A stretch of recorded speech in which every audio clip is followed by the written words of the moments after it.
Welcome to Luca and Miguel. Enjoy the video. In this video, I will explain how to connect Di2 to your Garmin Edge 540. First, it is essential to confirm your Shimano Di2 system has a D-Fly wireless unit, such as the EWW111, installed. This unit enables the necessary ANT+ communication. Also, ensure both your Di2 components and Garmin Edge 540 have their most current software versions. Finally, power on your Garmin device and keep it close to your bike for optimal pairing.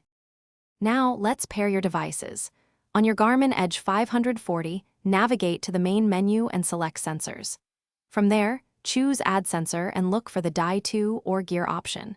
To ensure your Di2 system is discoverable, simply shift your bike's gears a few times. Your Garmin should then detect the Di2 sensor. Select it from the list and confirm the pairing to establish the connection. Once paired, you can customize your Garmin to display Di2 data. Go to your Garmin's data screen settings and add new data fields. You can select options like gear position to see your current front and rear cogs, or Di2 battery to monitor power levels. Arrange these fields on your preferred ride screens for easy viewing. This allows you to keep track of your shifting and battery status at a glance, enhancing your ride information. Connecting Di2 offers several benefits. You can even configure your Di2 shifter buttons to control your Garmin Edge 540, such as changing screens, for safer riding. You will also gain real-time access to your Di2 battery level, helping you avoid running out of power unexpectedly.